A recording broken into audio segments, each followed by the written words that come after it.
তার পথে থাকবে। এটা বাংলাদেশের মানুষকে সিদ্ধান্ত নিতে হবে। সুতরাং আমাদের যে আবেগ, অনুভূতি, আমাদের যে ক্ষোভ, যন্ত্রণা এগুলি প্রকাশ করার মাধ্যম হচ্ছে বাংলাদেশের রাজপথ, বাংলাদেশ। সুতরাং সেটিকে করতে হবে। সেটিকে আপনার সোশ্যাল মিডিয়া এগুলি ভালো। এগুলি সোশ্যাল মিডিয়া বিভিন্ন যে প্ল্যাটফর্ম গুলি আছে সেগুলোতে আমরা আবেগ অনুভূতির বহিঃপ্রকাশ ঘটাই। কিন্তু সেটি করতে হবে। আপনি দেখেন আজকে যে জনগণের যে তার মানে হচ্ছে না যে তা না। আপনি দেখেন একটা সাধারণ যুব সমাবেশ। আজকে যেটা দেখলাম আমি বিএনপির। কিন্তু সেখানে কি লক্ষ মানুষ সেখানে সমবেত হয়েছে। তাদের যেখানেই তারা সুযোগ পাচ্ছে, একটা প্ল্যাটফর্ম পাচ্ছে, এটা সবাই কিন্তু বিএনপির না, সবাই যুবদলের না। কিন্তু তারা তাদের অধিকারের জন্য তারা সামনে যাচ্ছে। এবং তারা এই অধিকারের প্রশ্নে তারা লড়তে চায়। সেই স্পেসটুকু করে দিতে হবে মেইন পলিটিক্যাল পার্টিগুলোকে। শুধু আমি বক্তৃতা করলাম, মানুষ আসলো, তারা একটা মেসেজ নিয়ে যেতে চায়, একটা বার্তা নিয়ে যেতে চায়। মানুষ এই জবনিকার অবসান ঘটাতে চায়। সুতরাং সেই স্পেসটুকু সরকার তো দিবেই না। সরকার তো তার স্টিম রোলার চালাবে, কারণ সরকারেরও এক্সিস্টেন্সের প্রশ্ন। আপনার যেরকম প্ল্যান প্রোগ্রাম আছে, সরকারেরও প্ল্যান প্রোগ্রাম আছে, এটা বুঝতে হবে। সরকার কি এইরকম সে যে বসে আছে 15 বছর যাবৎ তারা রাষ্ট্রীয় ক্ষমতায় আছে, সবগুলো বাহিনীকে তাদের মতো করে নিতে চেয়েছে। সুতরাং তারা কি স্পেস দিবে? মোটেই না। তারা চাইবে যে মরণ কামড় দিয়ে হলেও এটাতে থাকতে, যত রক্তপাত হোক তাতে কোনো যায় আসবে না। এইরকম একটা টেন্ডেন্সি আমাদের যে বাংলাদেশের এখনকার যে ক্ষমতাসীন সরকার প্রধান তার মধ্যে রয়েছে। এই পালসটুকু বুঝে আপনাদের যারা এই সংগ্রামে নিয়োজিত, যারা অধিকার প্রতিষ্ঠার সংগ্রাম করছেন, তারাও আপনাদেরকেও সেরকম কৌশলী হতে হবে। আপনাদের সবগুলো যখন মুখে মুখে সব রটে যায়, তখন তো আপনার বুঝতে হবে। এবং অনেকটা ইচ্ছে করে কিন্তু সরকার এজেন্সিগুলো এগুলো ছড়ায়। তো এই ফাঁদে আপনি পা দিবেন কেন? আপনাকেও, আপনার কর্মীদেরকে, আপনার সমর্থকদেরকে, সর্বোপরি দেশের মানুষকে তাদেরকে সঠিক বার্তাটি দিতে হবে যে আপনি মানুষ বুঝতে চায়। ইভেন প্রশাসনও তারাও জানতে চায় যে তাদের এই সরকারের পরে যে বড় শক্তি আছে, তারাও এখানে একটা সেফ একটা ছায়া চায়, একটা শেল্টার চায়। শেল্টার বলতে আমি এই অর্থে বলছি যে তাদের উপর যাতে বিপদ আপদ যদি যখন আসে, তখন তারা এই বিপদ থেকে মুক্ত হওয়ার জন্য কেউ একজন তাদের পাশে দাঁড়াবে, কোনো একটি প্ল্যাটফর্ম তাদের পাশে থাকবে। সুতরাং এই বিষয়টাকে অ্যাড্রেস করতে হবে আমাদের মেজর পলিটিক্যাল পার্টিকে। তবে মানুষের উত্থান ঘটেছে, মানুষের জাগরণ ঘটেছে, এই জাগরণটাকে সঠিকভাবে কাজে লাগাতে হবে। এবং এই তখনই কিন্তু আপনি মঞ্জিলে মকসুদ যেটাকে বলে, অর্থাৎ চূড়ান্ত গন্তব্যে পৌঁছতে পারবেন। আপনার সৌভাগ্য, বাংলাদেশের মানুষের সৌভাগ্য যে যুক্তরাষ্ট্রের মতো একটি বৃহৎ দেশ বাংলাদেশের মানুষের আকাঙ্ক্ষার পাশে দাঁড়িয়েছে। অ্যাম্বাসেডর পিটার হাস ঢাকায়, এবং এখানে যারা আছেন সকলে, assistant secretary, deputy assistant secretary, even secretary of state, তিনিও বলেছেন, আমাকে বলেছেন যে বাংলাদেশের মানুষের আকাঙ্ক্ষার প্রতি আমাদের সমর্থন আছে, বাংলাদেশের মানুষের দাবির প্রতি আমাদের সমর্থন আছে। আমরা বাংলাদেশের মানুষ যা চায় আমরাও তাই চাই, এর বাইরে কিছু চায় না। জাতিসংঘও তাই, ইউরোপীয় ইউনিয়নও তাই, ওয়েস্টার্ন সব কান্ট্রি যারা গণতন্ত্রে বিশ্বাস করে সকলেই চায় যে বাংলাদেশের মানুষ যেমনটি করে চায় আমরা ঠিক তেমনটি চাই। তারা কোনো কিছু চাপিয়ে দিতে চাচ্ছে না, তারা বাংলাদেশের মানুষের আকাঙ্ক্ষার সঙ্গে আছে। সুতরাং এই আকাঙ্ক্ষা বাস্তবায়ন করতে হবে কাকে? আমাকে, আপনাকে, বাংলাদেশের মানুষকে। এবং বাংলাদেশের ধরেন এই যে ওবায়দুল কাদেররা যে হুমকি টুমকি দিচ্ছে, এগুলো তো হচ্ছে মানুষ যেন রাস্তায় না নামে, মানুষ যেন প্রতিবাদ না করে, এগুলোর জন্য বললাম এগুলো তো দিবেই, এটাই তার কাজ, এটা তার ডিউটি, এটা তার করতে হবে। মানে ডিউটি বলতে মানে ওই ডিউটি না, পবিত্র ডিউটি না, এটা হচ্ছে তার অপবিত্র। মানে সে তার নাম্বার কামানোর জন্য, তার দলের নেতা কর্মীদের মনোবল চাঙ্গা রাখার জন্য সে তো এই কাজটি করবে। সে হয়তো তার দৃষ্টিতে সে সঠিক কাজটি করছে। তবে মনে হয় মনে হয় যে যত গর্জে তত বর্ষাবে, যত গর্জন তারা করছে তত বর্ষণ তারা করতে পারবে। একটা জিনিস হলো তাদের এখন কিন্তু তাদের জাস্ট খোলসটা আছে, কিন্তু এই স্পেসটা কিন্তু আপনাকে নিতে হবে। মানে আমি আপনাকে বলতে আমি পলিটিক্যাল পার্টিগুলোকে বলছি, সরকারকে আপনি সরকার যাতে আপনাকে, এখন বাংলাদেশের ড্রাইভিং সিটে কে থাকবে? অপোজিশন থাকবে। মানে এখন যে অবস্থা, মানুষের জাগরণ, গণতন্ত্রের বন্ধুদের যে সমর্থন, এখন আবার ঘুরে ফিরে সরকার যদি আবার ড্রাইভিং সিটে থাকে, সরকার কি বললো না বললো হু কেয়ারস? ওবায়দুল কাদেরের কথা এটা আবার জবাব দিতে হবে আমি সেটাও মনে করি না। ওবায়দুল কাদেরের প্রতিটি কথার জবাব মির্জা ফখরুল ইসলাম আলমগীর দেওয়া দরকারও নাই, বিএনপি মহাসচিবের। আমি যেহেতু বড় দল তার নাম নিয়ে বলছি, আপনাকে অ্যাড্রেস করতে হবে আপনার, এবং উনি করেনও না, আমি দেখি নাই খুব একটা তার দিতে। কিন্তু যেটি করা উচিত হলো আপনার মেসেজটাকে ক্লিয়ার করতে হবে, আপনার মানুষের পাশে থাকতে হবে, শক্তি দিতে হবে। কারণ এটা কিন্তু বাঁচা মরার লড়াই, এটা কিন্তু একটি সমাবেশ করে বাড়িতে চলে যাওয়ার লড়াই নয়, যে আমরা আসলাম একটু বক্তৃতা দিলাম। এবং শেখ হাসিনা যে স্বৈরাচার, শেখ হাসিনা যে গণতন্ত্র হত্যা করছে, বা শেখ হাসিনা যে বেগম খালেদা জিয়াকে ধুকরে ধুকরে যে তিনি যে মৃত্যুর কোলে ধাবিত হচ্ছেন, এটার জন্য যে শেখ হাসিনা দায়ী, এটা তিনি নিজে বলেছেন লন্ডনে। যে এই প্রতিদিন শুনি মরে মরে না, এই যে কথাগুলো, অর্থাৎ তিনি এই কথাগুলো তার দায় স্বীকারের মতো। কিন্তু এই বিষয়গুলোকে আপনাকে সামনে থাকতে হবে, হাইলাইট করতে হবে, এবং এই বিষয়গুলোকে নিয়েই আপনাকে আপনার অধিকার আদায়ের সংগ্রামে মানুষগুলো এমনি তো মরছে, এমনি তো গ্রেফতার করছে, আহত হচ্ছে, কিন্তু এটি পরিকল্পিতভাবে, সংঘবদ্ধভাবে, সিস্টেমেটিক যে মানে যে আন্দোলন, সেটির দিকে যেতে হবে। সেখানে আপনার যাতে কোনো কজ, সামনে কোনো প্রতিবন্ধকতা যাতে তৈরি না করে। এখন তো ধরেন আপনার মূল সমস্যা কি বাংলাদেশের? বাংলাদেশের মূল সমস্যা হচ্ছে বেঁচে থাকা, তার অধিকার নিয়ে বেঁচে থাকা। কিন্তু এটা অনেকটা ফরজের মতো। এখন আপনার তো রোজা, পূজা, ঈদ দেখলে হবে না। আপনাকে এটাকে আগে ফোকাস করতে হবে। আপনি বেঁচে থাকলে তো উৎসব পালন করবেন। আপনি যদি বেঁচেই না থাকেন, তাহলে আপনি উৎসবের তো আপনি শরিক হতে পারবেন না।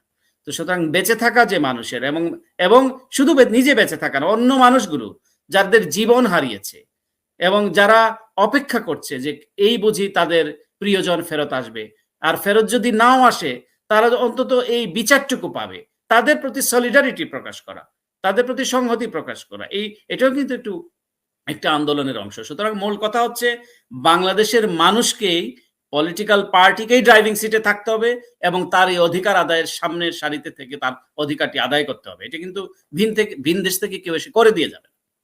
তবে মুশফিক ভাই, ঘটনাটি জানেন তো, যে মানে ধরেন আওয়ামী লীগের যেই দুষ্ট পরিকল্পনা, ধরেন রানা দাশগুপ্ত, হিন্দু বৌদ্ধ খ্রিস্টান ঐক্য পরিষদের নেতা, তিনি বলছেন যে সরকার চাইলে পূজা মণ্ডপে হামলা হবে, সরকার না চাইলে হবে না। এবং অতীতেও আমরা দেখেছি যে বিএনপির উপর দোষারোপ করার জন্য এ পর্যন্ত যতগুলো ঘটনা ঘটেছে সাম্প্রদায়িক, সবগুলোর পেছনে আওয়ামী লীগ আছে। এবং সাম্প্রতিক সময় আমার চ্যানেলে হিন্দু মহাজোটের অ্যাডভোকেট গোবিন্দচন্দ্র প্রামাণিক, তিনি বিষয়টি স্পষ্ট করেছেন, সে 2001-এর ঘটনা থেকে শুরু করে বর্তমান সময় পর্যন্ত। তো যার ফলে ধরেন বিএনপিকে আমার মনে হয় যে অনেক অনেক সতর্ক থাকতে হয়। যেমন পূজা চলাকালীন সময় বিএনপির আসলে কোনো কর্মসূচি তারা দেয় নাই, যে এই কর্মসূচিকে আড়াল করে হয়তো বিএনপি নামে স্লোগান দিয়ে যে হয়তো মণ্ডপে হামলা করে বসতে পারে। তো এই জায়গাগুলো একটু সতর্ক না, থাকা। ওইটা ঠিক আছে, ওইটা ঠিক আছে।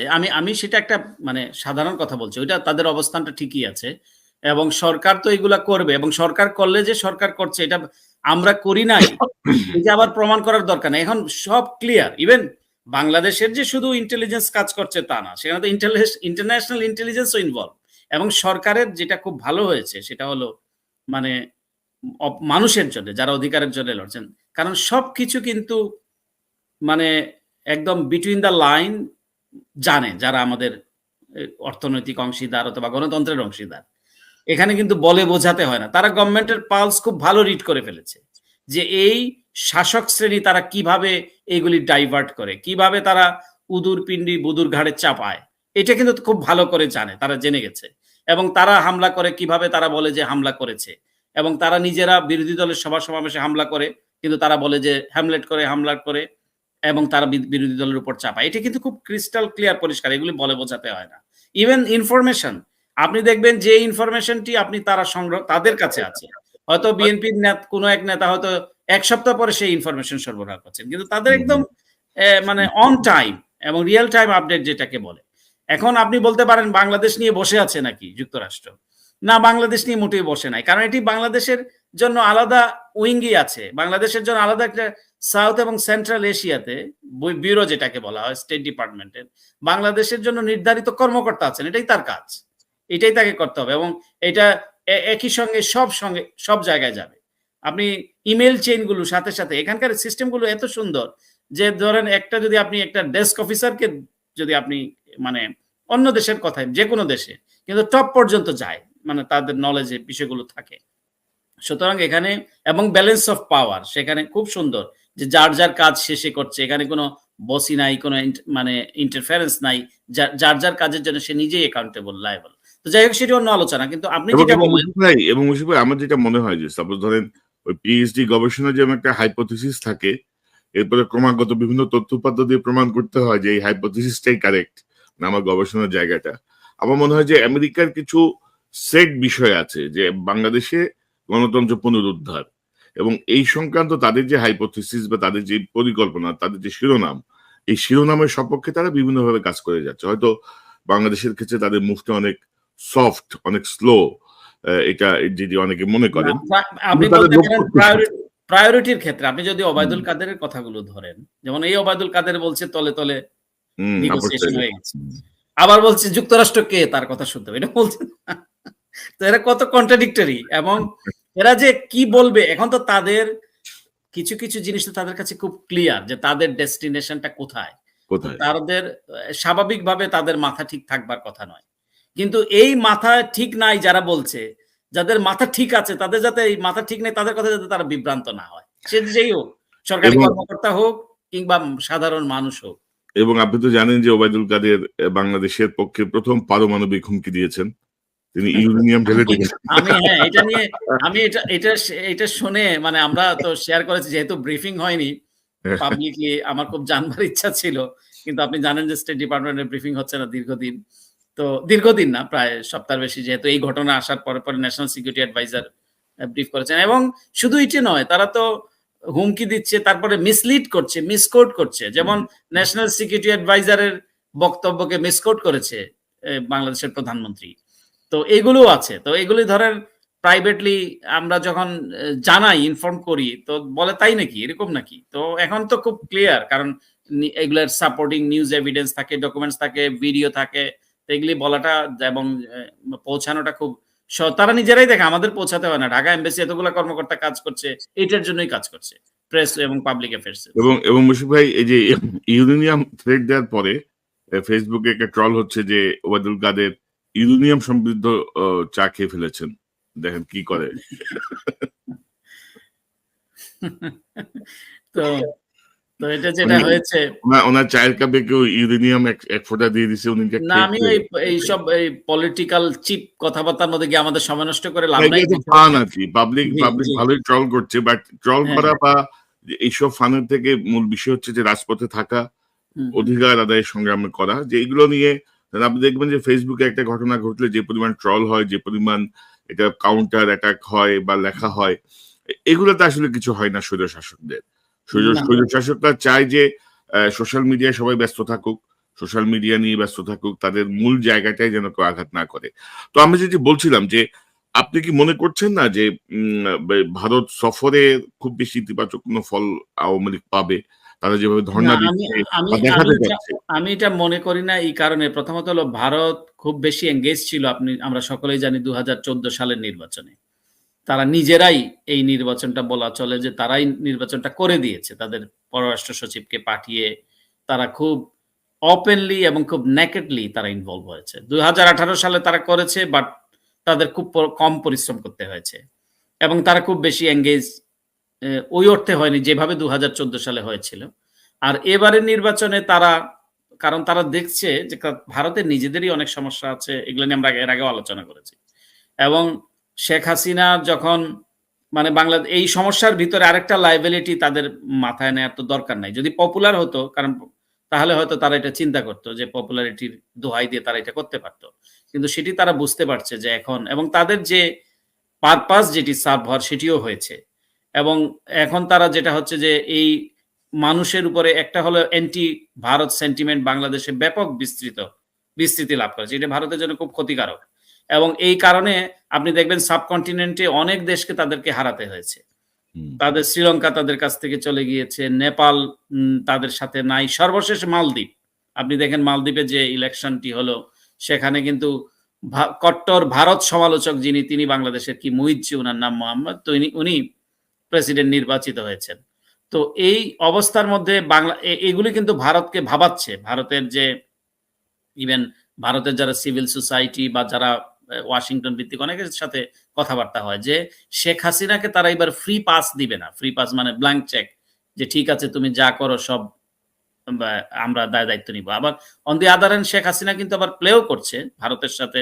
এদিকে আবার একবার চাইনিজদের সাথে ঘনিষ্ঠতা মাখামাখি আবার তুমি না আসলে পরে আমি এদিকে চলে যাব। মানে সবকিছুর মূলে হচ্ছে যে এই যে এটা কোনো ফরেন পলিসি হইতে পারে না একটা দেশের। এটা হচ্ছে ক্ষমতায় থাকা, আমাকে ক্ষমতায় রাখতে হবে যেকোনো মূল্যে। তো তো এই যে আমরা একটি আভাস পাচ্ছি বিভিন্ন জায়গা থেকে যে মার্কিন যুক্তরাষ্ট্রের তরফ থেকে আরো কোনো কঠোর পদক্ষেপ আসবে। নানা রকমের প্রচারণা দেখছি আমরা বিভিন্ন জায়গা থেকে।